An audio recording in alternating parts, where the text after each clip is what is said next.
Do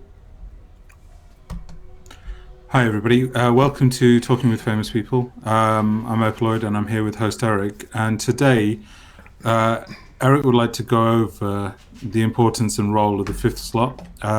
He's had an idea about the fifth slot and how it acts as a scorecard of others, so how you judge others. And also, he's termed it the mulligan of self. So, my first question to Eric is, what does mulligan of self actually mean? okay, so that refers to the golf expression that when you take a swing, you're supposed to count on your scorecard. But if you say, "Oh, that shot didn't count," then you're giving yourself a mulligan, a freebie of sorts. So the idea here is that you judge other people according to this value, and you assume that you are serving that value's interests, even though your mechanism of being tends to run counter to what it would appear to be the mechanism of the value that you're conforming to or Okay, not conforming to. okay, and what's coming to me is in various different frameworks. The fifth has been called the antagonist. It's also become the shadow. I think it's in Socionics. It's called the ignoring function. Um, so I think what Eric was just getting at was that um, it's something that you'll judge others, you'll value in others, but at the same time you'll ignore in yourself. But it's sort of as though you're implicitly thinking that when you're doing your first, it's actually helping towards your fifth. Is that right? Right. You assume that your exercise of the first or dominant function serves the values implicit to the fifth function. Okay, cool. So Eric has created this table, which hopefully is on your screen. Are you sharing your screen at this moment, Eric? Yeah, well, the only thing that they can see right now is the your fifth slot function, scorecard of others, mulligan of self. As you go down the two types, I'll drag it down to reveal those two types. Okay, so if you can just drag it down slightly, I'm just going to just orient the viewer to this. Okay. It's on the Uh, first row right now. Okay, cool. So on the far left corner is the dominant function. So that's the dominant lead first process in all the different types. The next column is the actual type. So yeah, whatever of the 16 types it will be. Then the fifth slot, and as you can see, it's the inverse of the first. Well, you can't see yet, but it is the inverse of the first. The fifth is the inverse attitude of the first. So if it's an introverted process in the first, it'll be an extroverted, and vice versa. And then the last column is about how a person will judge another person based upon their fifth slot. So without further ado, the first types that we're going to be looking at are those that are leading with NE. So that's ENTPs and ENFP. And the fifth slot would be NI. So I'll hand it over to Eric. Okay, so if you're in any DOM, ENTP, ENFP, then you're going to judge other people by their resonance with truth, as you understand it. Understanding it as resonance with a singular exclusive narratives. So that is to say, I have this truth to explain things and not other truths that are disagreeing with it. Assumes in the self that their own ideational destabilization, that is to say, generation of other possibilities, ultimately serves a bigger truth. Whether Mm-hmm. that's really true or not is another question. That's why it's kind of a mulligan of the self. It may not be the case that that actually serves that interest, but that's ultimately how the self gives itself a pass on the. That's one of the reasons why it might be called ignoring. Okay. And I have a question which I wanted to ask you. Pardon me. In the first sentence where it talks about resonance with singular and exclusive narratives, I wanted clarification on narratives. What do you mean by that? Do you mean narrative of the self or more abstract narratives? What does narratives mean? Well, it's going to be meanings from words, basically. So, for example, if you are a a devout Buddhist, you're going to Mm-hmm. have attached to certain kinds of words that say, for example, don't eat animals. It's Mm-hmm. a prescription on behavior, but it's also a set of narratives to go along with that prescription as to why it is the case that you ought not eat animals. Why is it the case Mm-hmm. that I eat wheat but not animals? Mm-hmm. There are going to be words that prescribe the justification or present the justifications for why things ought to be this way or that. For somebody who values truth a lot, either if consciously they're going to be seeking singular answers to things like that as a means of expressing the self. For me, that's unconscious or ignoring. So it's saying I'm judging other people by that, not myself. I'm assuming I'm doing fine on that. Right. Okay. So what I'm curious of is using the example of a Buddhist, and use the example of ENTP or an ENFP Buddhist. Are they just gonna, if they read Buddhist literature and stuff like that, are they gonna implicitly tend towards an NI understanding of it, even though they're ignoring that? Will they sort of like judge that literature as, oh, this fits the fifth that I'm looking for? Well, I think that they may end up ideating within the form, so to speak. So it's possible to say that they're less likely to ascribe to a given belief system because of their ideational bounciness, but it's also possible they will ideationally bounce within a frame. So if they ascribe to Buddhism and they'll go, okay, well, I'm going to write a bunch of Zen koans myself. I'm not just going to read the existing ones. Okay. And what I'm curious of is, the subheading of scorecard of others, so how you're judging others. Is others actually not just an individual, but others as in your relationship to anything other than yourself? To humanity. So you see that, it's like, on some level, it links into your isolate security function. I see what's most brutish in life as being that which acts without consideration, that destroys the possibility for further meaning making, and requires a reset of the board and a reset of the meaning making process.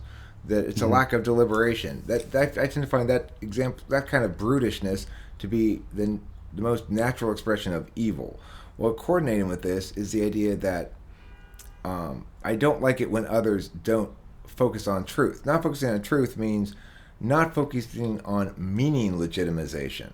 And since I'm always talking about making new meaning, and I want it legitimized either by my TI or my FI, if you're not willing to engage with me on meaning legitimization grounds, then you're not willing to, and the only way that people are willing to engage on meaning legitimization grounds is if they're working towards mutual meaning legitimization resonance called truth.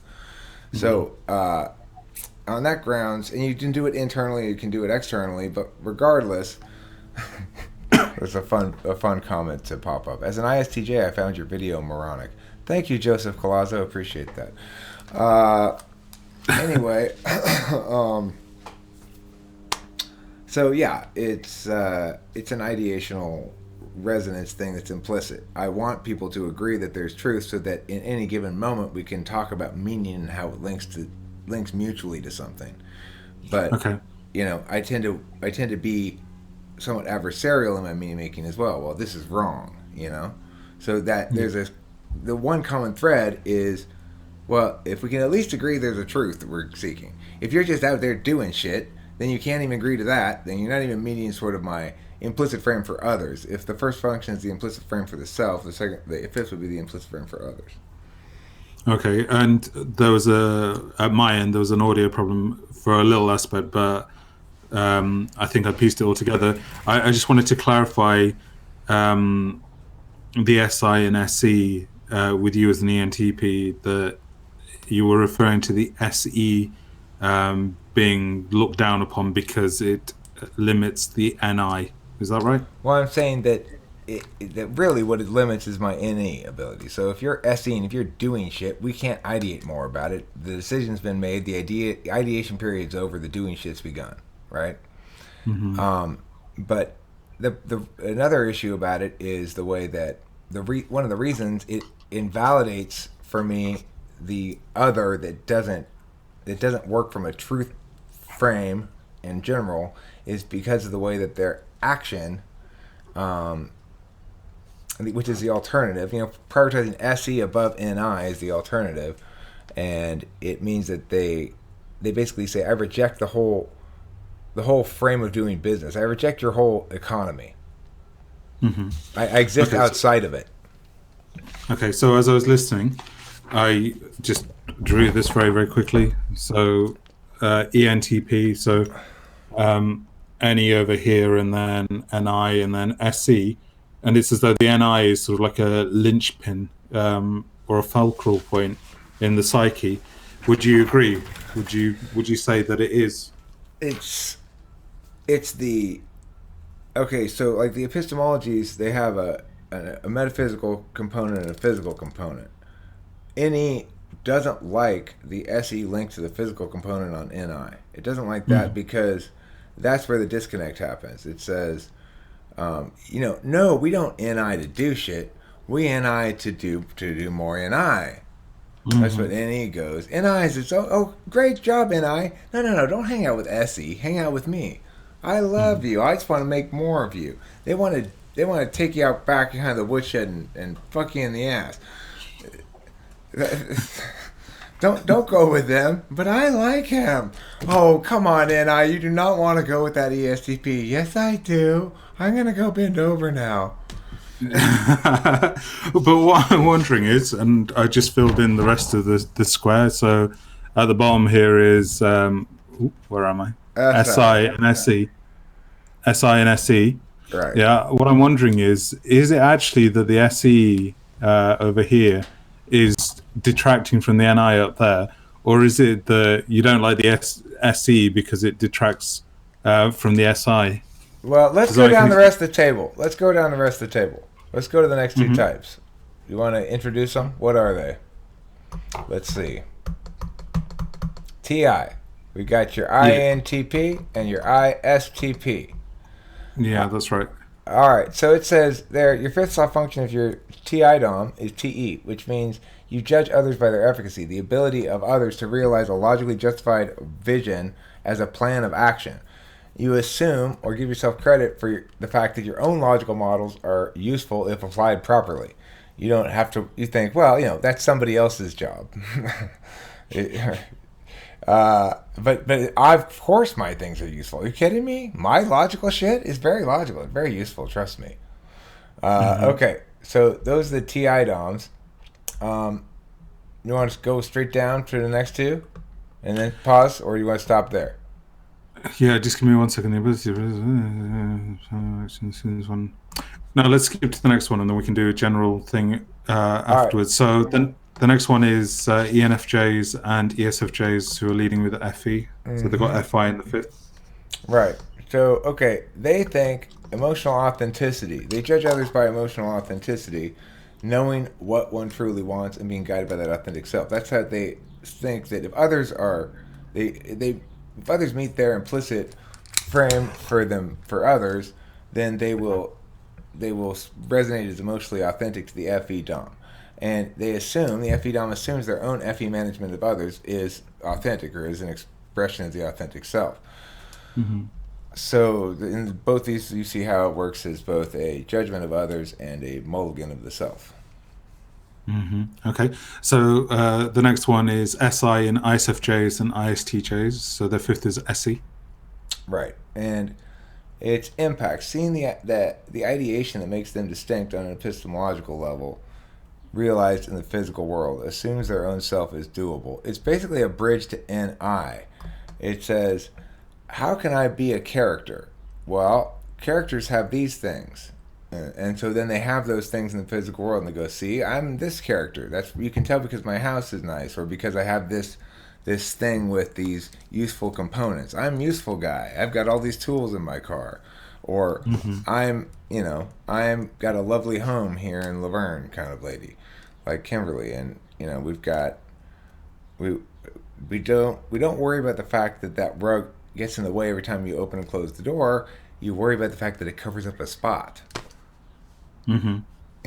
Which is straight up FE second slot. Kim, why in the world would you put that rug there right by the door? Every time we open the door, it catches on the rug. So yeah, but it covers up that spot. Isn't that crazy? Yeah, it is a bit crazy. My brain was processing as you were speaking. Let's just skip ahead to the next one, and then I'll ask you at the end what was in my mind. NI, go for it. INFJ, INTJ, NE is their fifth slot. That means they seek in others, they validate others by others' ideational openness, the potentiality of ideational action in others, creativity, and it assumes and mulligans their own pattern coalescence by assuming it promotes creativity. That is to say, they may end up reducing and noting off into their own singular vision of things at some point, and not kind of get the way that their way of being doesn't necessarily lend itself ultimately to that, in the same way that all these things are sort of contradictory like that. Yeah, I get it. I was just going to quickly say, in particular with the which one was it? With the where is it? With the ENFJ and the ESFJ, with the FE-FI thing. It applies to all of them, but in particular, when you said the FE-FI, so the first FE, fifth FI, the contradiction and the paradox of it became really, really apparent to me, and I'm noticing that's obviously true in all of these with the first and the fifth. It's strange, isn't it, how there's that aspect of valuing but ignoring and valuing, and it's just the couplet of them.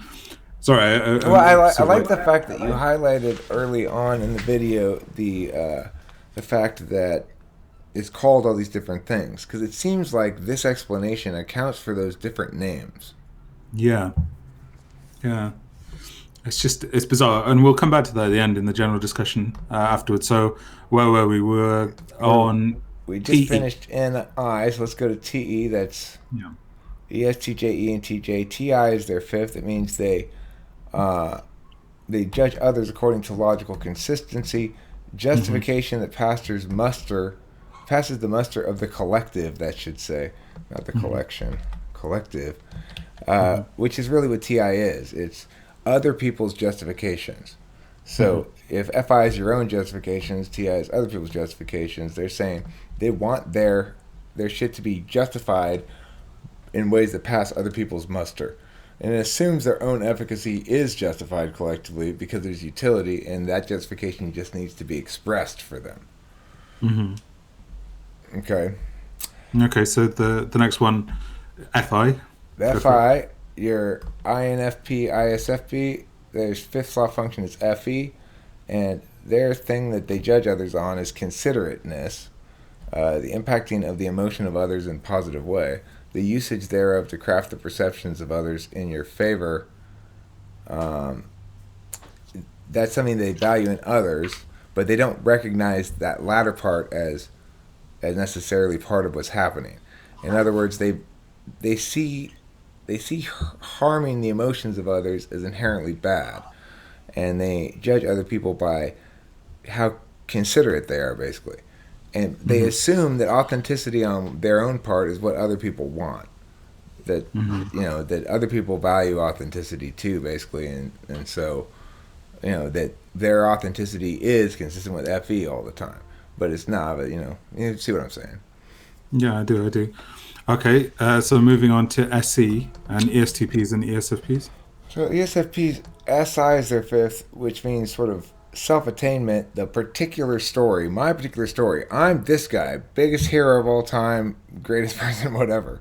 That kind of stuff, self-attainment, serving the self-animal, self-aggrandizement, realization of the character self as particularly awesome, rather than archetypally awesome. So NI might view oneself as a great example of a given archetype. SI views oneself as, that's because it's me. I'm super badass, and I did this and I did that and I did the other thing. So it judges other people by their self-attainment, okay, and by like how much conqueriness on some level or bigness on some level. If it's an FI thing, it's sort of like how thoroughly a person expresses their authentic feelings to the world is how ESFPs are going to judge people.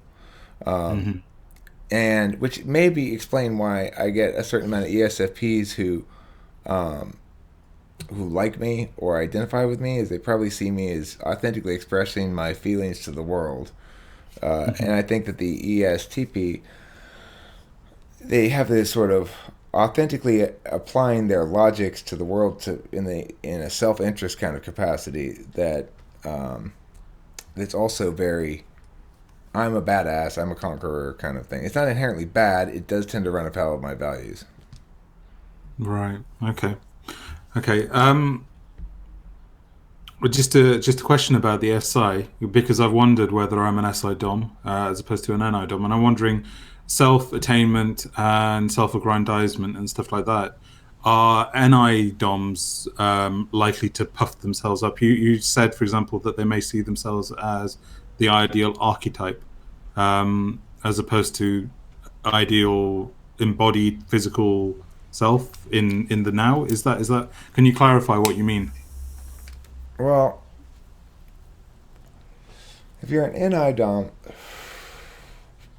you see yourself as a representation of something that's always been and always will be. It's a pattern that no matter how expressively unique some individual may be, they can never be bigger than their pattern.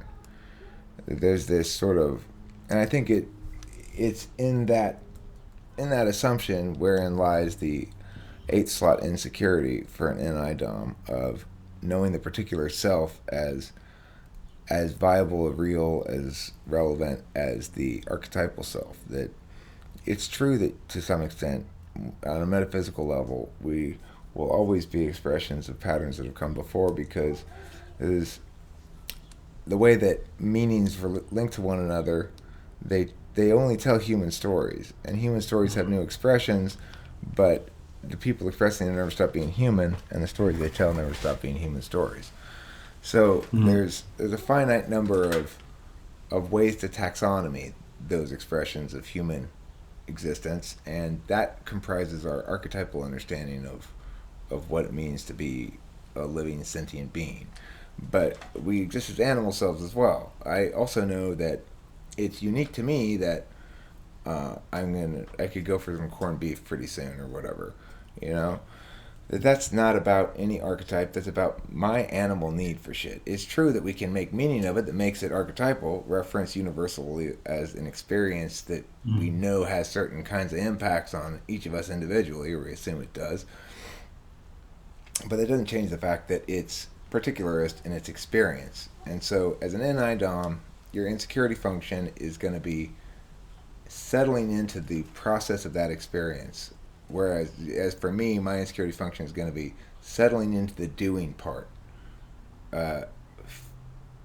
Feeling comfortable that I'm going to follow through and do what I say and think I'm going to do, and committing to things and all that kind of shit.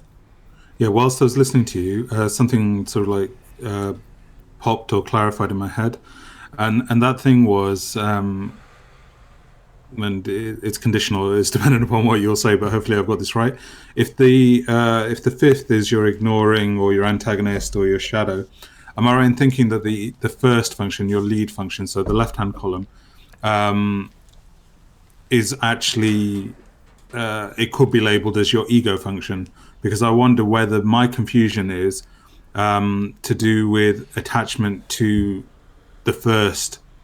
And when I saw the SI thing there, whether I'm confusing the egotism of like an SI with the self-aggrandizement with just general egotism. So do you think we're all attached to our first in an egoistic or egotistical way?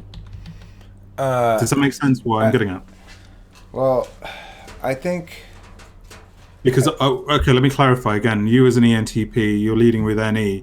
Do you think you self-aggrandize your NE at the in a deferred way contrasted with your other functions? So you self-aggrandize your NE relative to your NI, relative to your SI or SE or whatever other thing? Does that make sense? I don't know. What I'm saying is, I seek others to aggrandize me, ultimately. But I seek others to define my character and self in the world. I try to actualize externally because it's my fourth slot function. I try to get Kimberly to tell me certain narratives. Like, no, you tell me that you love this about me and that this is nice. And, you know, because it's like I want myself to be defined by confirmation of those narratives in other people via my third slot function. Yeah. Well, one thing that's coming to me though is, according to the framework that you've come up with, pardon me, if I'm remembering this correctly, you said that the first slot is what you implicitly value. It's your ticket for admission. It's the thing that you do. And in one other video, we talked about how different types will receive criticism. So within that video, you said, like, if somebody criticizes your first slot, you'll just dismiss it or shrug it off or You'll something like that. reframe it. You'll reframe it back to your first slot. Yeah, you'll reframe it. So if somebody was coming along and say, Eric, you're not any enough, you'll be like, oh yeah? Well, you'll sort of like reframe it and take it as a challenge. If they hit you with your fifth. So for a perfect example is the other day when you zinged me with an NI thing about Kimberly. You're like, she wants to fight her own fight, Eric, or something like that, right? You brought the NI hammer. I don't remember the exact context of the conversation. But you brought the NI hammer, and what did I do? I just NE'd off of it. I just turned it back into NE. It was like I it failed to acknowledge its primacy in the exchange because there's always more possibilities. It's not over yet. We're going to continue NEing. So I don't feel criticized by it. I didn't feel like it was notable because I could recognize that it was like, ba-boom, nice job. But at the same time, I somehow didn't sort of feel its impactfulness. Okay, so what you've just described with that whole Kim dialogue thingamajig that's recent, that's if somebody is criticizing your fifth function. But what I'm wondering is if somebody criticizes your first, according to that table about how you take on criticism, what would happen if I came along, if I'm an ENTP and I came along and said, Eric, I can NE you under the table or whatever? Like, how do you take any criticism? Okay, well, if somebody did that, I'd feel like, okay, well, let's have a contest. For sure, I'd feel competitive. But the thing is, there's a difference between that saying I can outdo you in your dominant function and criticizing it. Like, Eric, the problem here is you're not being creative enough in your thinking, or in general as a person, you lack creativity. You don't come up with enough new ideas. You're too. You brush that off. You just regurgitate the things. It's like somebody coming up and telling you the sun sets in the east. You're not going to argue with them a whole bunch about it. You're just going to be like, no, it doesn't. It sets in the west, and they're going to be like, no, it sets in the east. Okay, you just keep on believing that. Yeah, and that's what you just said is why I actually brought up this angle to do with criticism. Would you not say that when you just use the sun setting example of sort of like you won't believe it or take it on board because you just think, nah, I'll brush that aside? Yeah, do you not think that there's a egotism which is attached with the position of your first, in that you feel so secure or certain in it that you feel that anything that's directed at it is not warranted because you know that you do it well, you know that you're NEing. Yeah, I mean, Socionics calls your 1-2 functions your ego block, and I think that's a fine enough name for them. In fact, I've often wanted to say that's I don't mind adopting that one block from Socionics. First of all, it's not inconsistent with any of the other numbering systems, unlike a lot of their other block shit. So, but regardless, the point is, yeah, you're definitely going to have your sense of self is caught up in your 1-2s. My sense of self is that I do stuff that's ideationally, logically sound or valid or okay, good enough. Right? Sorry, go on. And that ultimately I don't really care if you find some little logical inconsistency with it. I'll try to fix it. Hopefully it's not systemic or something. But ultimately I want everybody to go, okay, this is moving closer to the truth. This is more resonant with the truth than other approaches to this. So I want it to be novel, my own expression of self. I'd like others to validate that this is part of me so that it becomes my SI, FE, personal scorecard. But I'm, assuming as I'm doing stuff that I'm working towards truth. Okay. What I'm wondering is then, like, going back to this table, so the last thing about ESTPs, ESFPs, SI in the fifth, and the whole self-aggrandizement, realization of the character of self is particularly awesome. Are you saying that there's a double egoism or egotism, predicated upon SI in the fifth, and the way you value it will be self-aggrandizement, but you may already self-aggrandize based upon it already being your ego block. Does that make any sense? Well, it sort of, I think what it assumes is, I think I wrote this. This shouldn't say this. It should say it assumes that this is what they want. It assumes they want to be. They want their own interests served. Assumes they want their own interests served. Right. And they don't really necessarily. Okay. Just because that's, I think, in my mind, when I heard the self-aggrandizement, when I heard the sort of like self is awesome, I took it to be some form of egoism, egotism, whatever it might be, and then I confused that or conflated it with the first being the ego, and then sort of like married them together. And I'm like, how is the differentiation between that and this other? I didn't know that Socionics calls that the ego block, so that was interesting as well. But I think you understand where I'm coming from, yeah? No, I'm sorry. I was sort of facing out because I was doing something. Say it again. No, it's cool. It's cool. It's just I wondered whether you understood where my confusion came in from with the self-aggrandizement thingamajig with SI in ESTPs, ESFPs. Right. It's like if you think about the particular self as being a function of greeds, of needs, greeds, and smoking weeds. It's like you gotta pee, you gotta eat, you gotta sleep, you gotta drink water, you gotta do all these things that are really just for you. And they're not, you have ultimately, after you've attended to all these things for yourself, you have utility to others, sure, but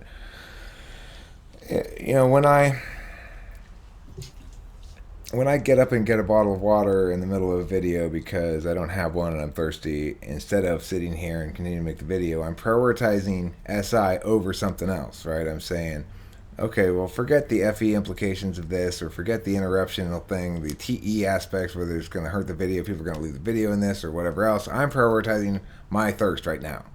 In reality, I have a bottle of water right here, and I'm not thirsty, but it's a good example. Okay, but where does the I'm awesome bit come into all of that? Well, so the I'm awesome bit comes into, if you're ignoring SI, you're assuming that your inherent animal greediness is what ought drive your action, or that your action is consistent with it, and that you judge others by their consistency with it. So, in other words, an SE Dom is going to validate, depending on what kind of tool function they use, is going to validate others who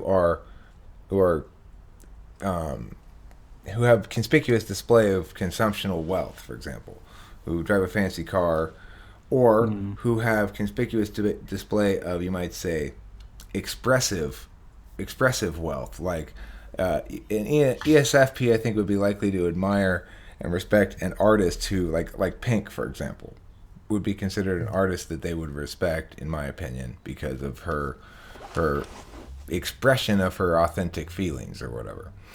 And ESTPs would admire people who conquered, who killed it in the business world, who did the thing that makes them hot shit and slayed all the puss and whatever. Obviously this is reductive. I'm not saying ESTPs are all like this at all. And there's a tenderness to ESTPs that often gets greatly underestimated, I think. This is the thing. We all have these conflicting values that are within us, and I think that we have these reflexive valuing matrices. It doesn't mean we're slaves to them at all, and that's one of the things we often forget about type and typology and all that kind of stuff. Is primarily, in my opinion, if you want a teleological reason to learn the shit, in other words, a reason why it's useful, it's because it frees you from your own reflexive valuing frames and lets you say, okay, maybe I ought to prioritize a different frame in this context. Yeah, no, that makes sense what you just said. I'm just wondering, like, I'm dragging out the point a bit, or belaboring it. The SCSI then, do you think instead of self-aggrandizement and I'm amazing and everything like that, it should be more along the lines of self-serving and self-validating, as opposed to sort of like self-promoting. It's there's something imperious about it. But I agree, it's not perfect. These words here. This is not one of the best one. Imperious. No, I would say is a fun word there for that. It's not something which doesn't egalitarian. Imperious. You might call because as I'm respectful of external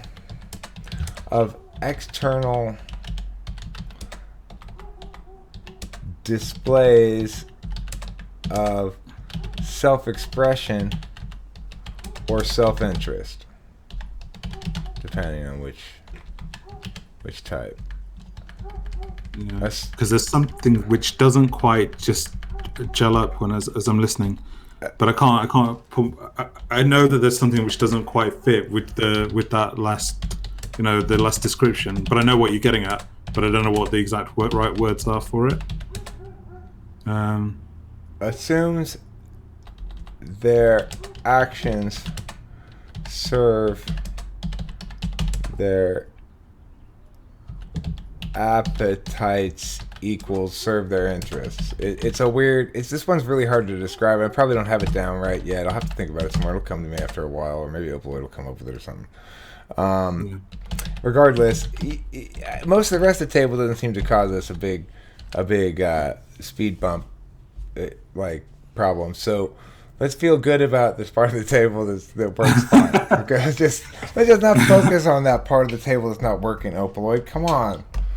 No, sorry. I just wanted to clarify with you because I was getting really confused with sort of like stuff to do with arrogance, conceit, egotism, and everything like that. And then I was like thinking, I'm sure it's not just unique to SEs with SI in the fifth. I'm displaying my 8th slot bias. Okay. Do you mind if I ask you some questions, some just general ones about this before we finish off? Sure. Yeah, go for it. Not at all.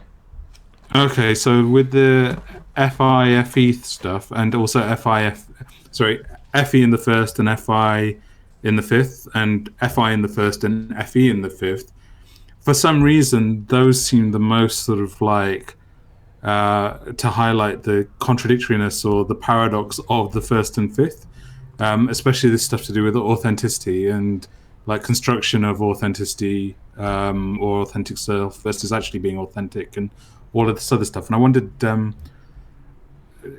you think there's parity across the board of all 8, or do you think there are more, one or two more than others, which really stand out as being like, oh, that's odd? Do you know what I'm getting at? These ones resonate more as the mechanical symmetry of it resonates more with you? Is that what you're basically getting at?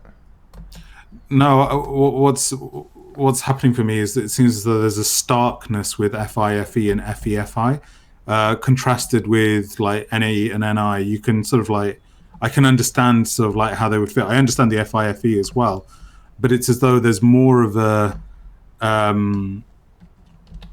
divorcing that occurs, more of a sort of like polarization or starkness between the two.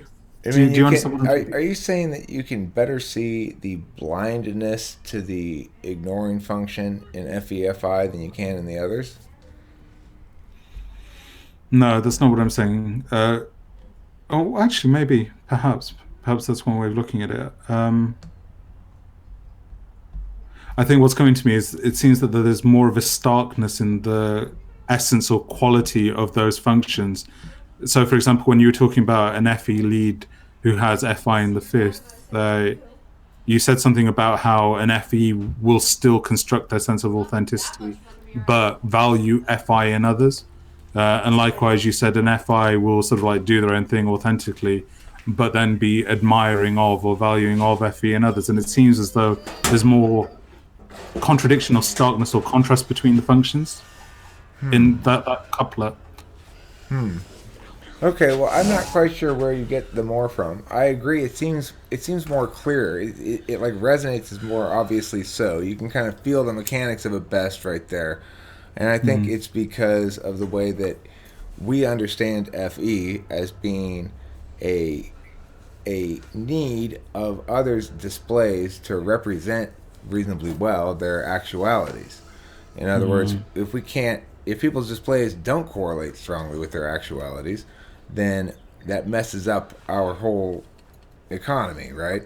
So it's therefore people who are successfully pulling fakeries probably doesn't happen a lot to an NIFE person, but if they are pulling fakeries, you will judge them harshly if you're an FE Dom, because you'll say, I can't, you are a bad person. I can't use my nature on you because you're not being authentic enough in your displays.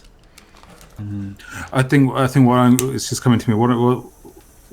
What I'm getting at is, Bye, baby cakes. I'm excited now about your wedding. Give me a kiss. I was super excited before, but enjoy this. Hang it, please. Okay, I will. Somewhere cool. Well, he's got this new desk. Did you see that? Sorry, Opaloid. no, it's cool. This is a regular occurrence around here, guys.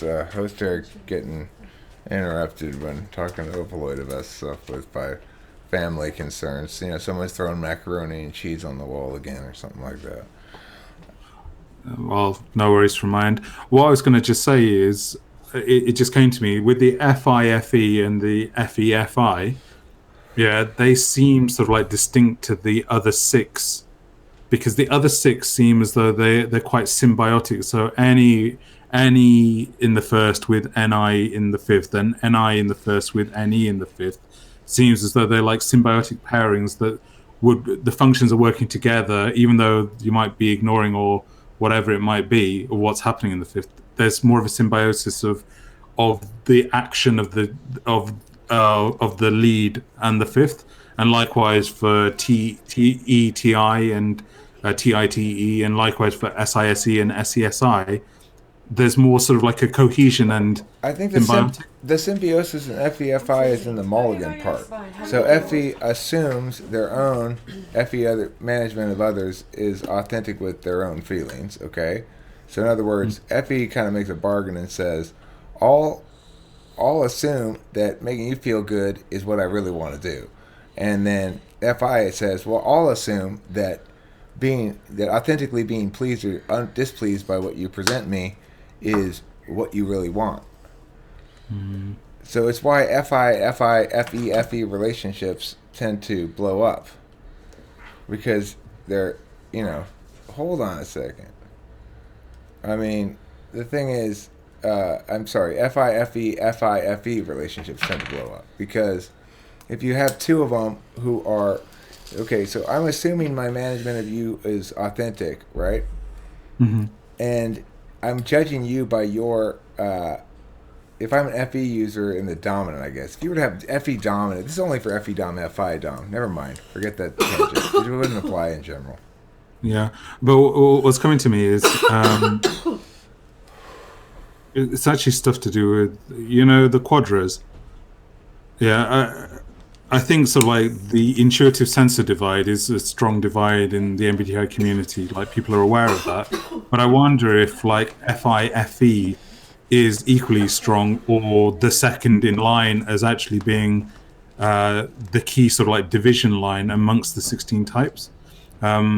For this reason that I'm actually sort of like pointing out. I mean, I can't verbalize it really super accurately, but I get the sense that the FIFE couplet is something which is more strikingly contrasted than like the other functions.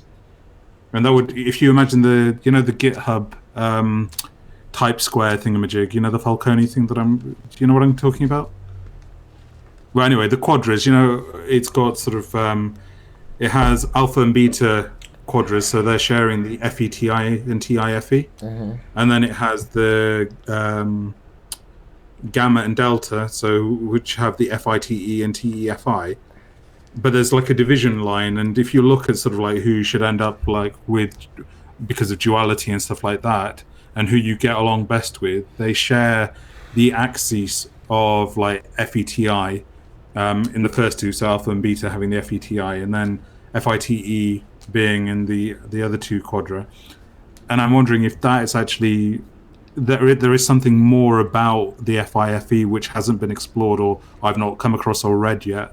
Well, I mean, do you know what I'm getting at? Does yeah, it I ring a do, bell? but I think it works like this. That basically, you're friends with your own quadra type, plus, a couple of types from the other quadras. So it's like, Alpha Quadra works fine with INFJ, ENFJ, less well with ESTP and ISTP. And Alpha Quadra works fine with INTJ, not so well with ENTJ. The SFPs, we do okay with ISFP, with the Quadra with the NFPs, we get along with ENFP and INFP because the NE makes them metaphysically active, whereas we tend to not get along so well with. I mean, I get along fine with ISTJs. Then there's particular relationships within the Quadra too, but ESTJs and ISTJs tend to fit in less well. So in those instances, it's like the NEFI, the NE sort of wins out. Yeah, go ahead. Can I interrupt you for a second? So this link is the GitHub type square thing. Can you just put it up and share your screen so the viewers know what I'm talking about? Yeah. And can you close the chat window afterwards because yes. Yeah, it's just the sorry. I remembered. I wasn't going to forget to do that. Okay, so now we're looking at just this type square here, and it says here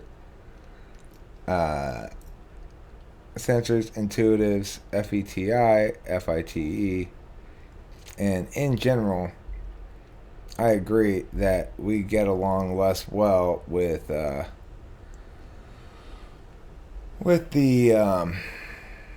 FITEs than we do with the FETIs. But I would say that we get along probably less well with the STPs than we do with the NFPs. So I guess I would say I agree with that, except for that switch, by and large.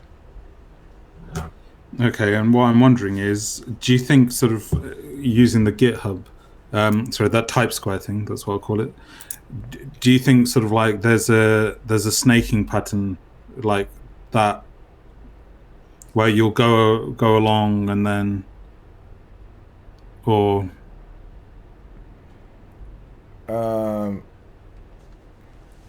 do you think there's a snaking pattern? What do you mean?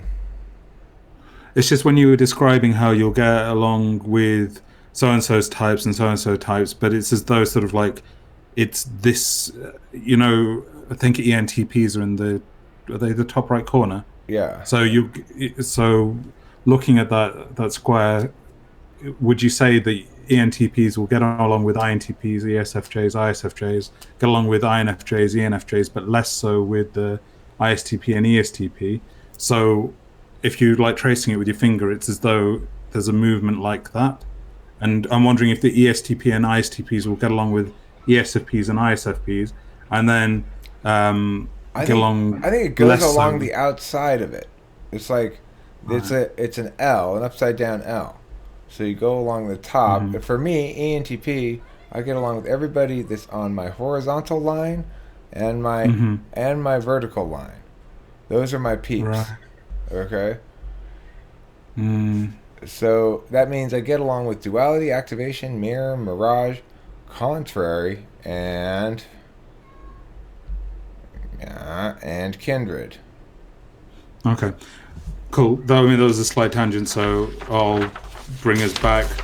Let's try to wrap this thing up here. It's been a fairly long video. I think we covered a lot of good ground.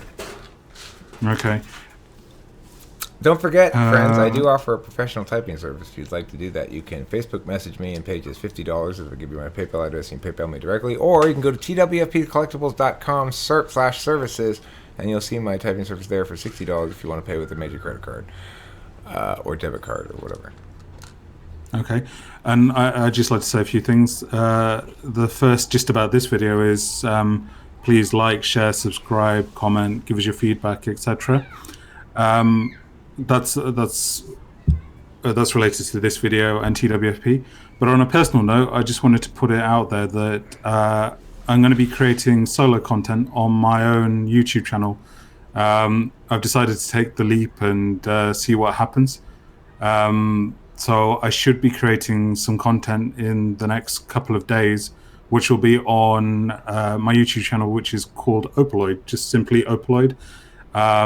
If you see me commenting, please click my username and subscribe to me, even though I haven't got any content out there yet. It will be forthcoming very, very quickly. Yeah, and please wish me all the luck. And if you've got any ideas of content that you would like to be covered or whatever, yeah, please suggest it. Either contact me directly or leave it in the comments in one of the videos and I'll see it. Yeah, so I think that's everything. So that was Opaloid. Just plain and simple Opaloid. That's O-Pa Lloyd. I'm excited about it. I'm really excited to see you freaking kill it. I'm sure you're going to. And I heartily encourage everybody to subscribe to him and check out his shit. And we'll still see him around here. And maybe he'll have me on a guest on his channel at some point. I don't know. So anyway, we'll still be. Yeah. We're still friends and everything. You know. We're not breaking up. I want to just clarify. I'm still going to be doing many collab videos with Eric to come on TwFP and hopefully some on Opaloid as well. But yeah, the time has come for me to see what happens if I go it alone. Word up. But yeah, and I want to just say a thanks to Eric for allowing me to actually partake in these videos with him. Well, thank you, Opaloid, for partaking in them with me, because I've really enjoyed making all these videos, and I think we work great together. Ditto. I really agree with that. Okay, and on that note, enough of the mutual back patting. Thanks very much. Don't forget to eat plenty of cheese. Yep. Bye.